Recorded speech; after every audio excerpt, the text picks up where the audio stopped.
and Paul Wu on Basic Mountains. Ooh, love a table 2. These players also fighting for that top 8 berth, that qualification for the Zendikar Rising qualifier weekend. And, I'm just going to say it. I'm supposed to be an impartial arbiter of tournament results, but Nicholas King wasn't familiar before the SCG Tour Online, but he's making me a fan. The way that he is able to really just finagle out of a ton of situations and turn the corner when most people would have given up the ghost and those couple points would spell doom, King really just taking those situations and running with it has been incredible to watch. Just great magic every time we cover him.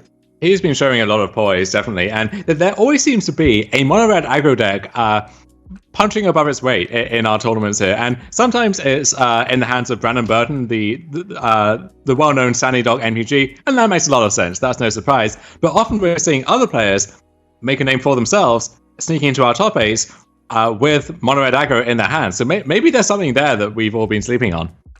Yeah, this is a situation where I guess this is almost King's kryptonite. Historically, I think it was Brandon Burton that actually knocked him out of week 4 of season 1 of the SCG Tour Online back just a couple of weeks ago. But now he's back for redemption.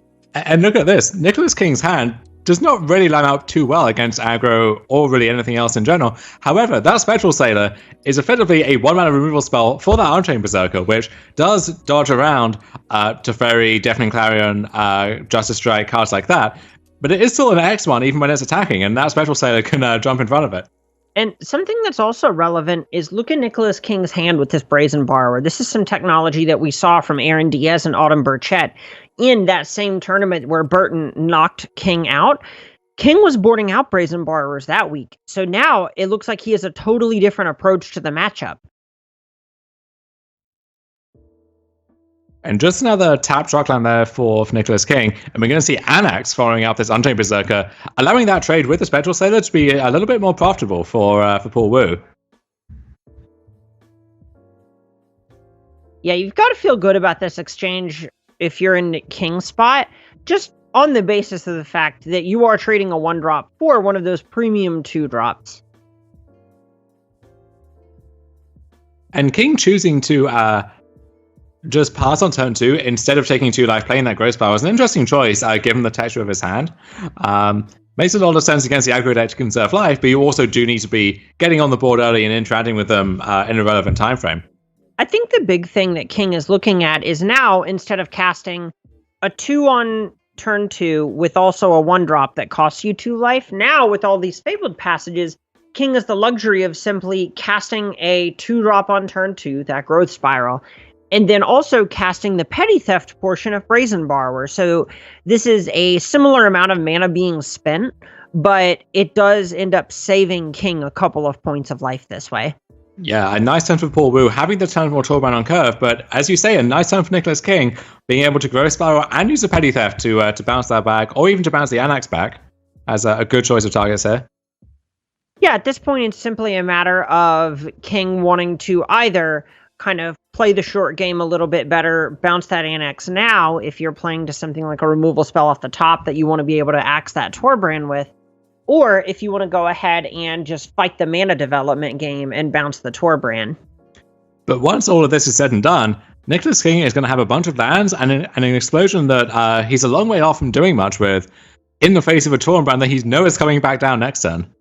Right, this is a position where King really needs to find some sort of spot removal off the top. It would be absolutely wonderful if King could, say, find an Aether Gust to use expansion on. And I want to highlight, we were saying earlier in the day that this 4-color Reclamation deck is more of a banned deck touching red for Explosion and a few other cards, and that's reflected in King's choice of Sweeper. He doesn't have Storm's Wrath, he doesn't have Solar Base, he has Shatter the Sky, really leaning much harder on that white mana. But Shatter the Sky against a board with Anax on it is going to leave something pretty considerable behind for Paul Wu, and that Castle Embereth is going to add to that even further. And look, you mentioned that right as King goes and bounces Anax. That is a clear sign that King is playing towards ripping one of those sweepers off the top. That's how he can visualize himself actually succeeding in this game, is finding an immediate answer to Torbran, and there not being a token left behind if he does draw it.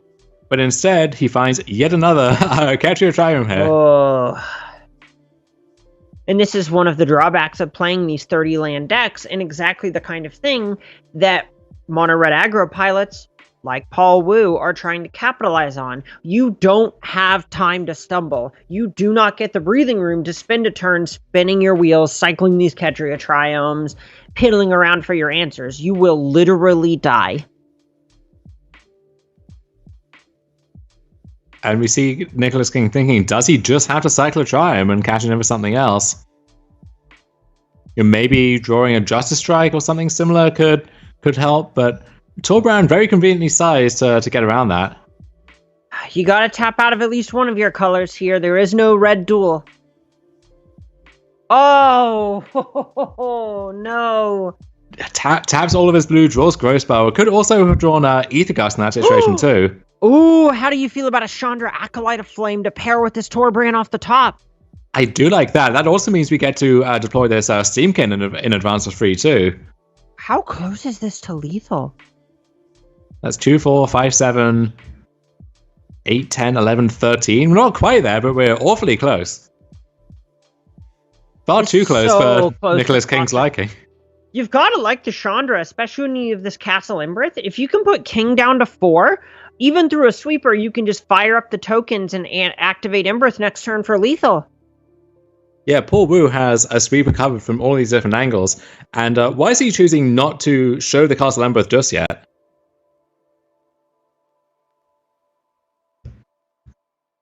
So now it's do or die for Nicholas King, and with the way he hedges bets with that mana situation, can't Gross Spiral now, hoping to find another card. Oh, Justice Strike off the top, the card he was playing towards that entire time. It's just not going to be enough now. No, and even pairing that with the Expansion Explosion, that Castle Embereth in conjunction with the tokens from Chandra can get the job done too. And there's no card that he can Gross Spiral into as a backdoor out to hope to stay alive either. God, what is even the hope here? What can you hope to draw if you're in Nicholas King's spot? Could you maybe Growth Spiral into Aether Gust and then expansion it? I don't think that works either, because you have to shock to make it happen. I just don't see it. I think we're going to see our next player in the Zendikar Rising Qualifier weekend and our top 8, Paul Wu, here in just a few moments. Yeah, we'll keep that trend going. We are going to have mono red aggro in our top 8 here. But just like with the mono black aggro deck from last round, it would be no surprise to see Nicholas King shake this one loss off and not take any more in this tournament.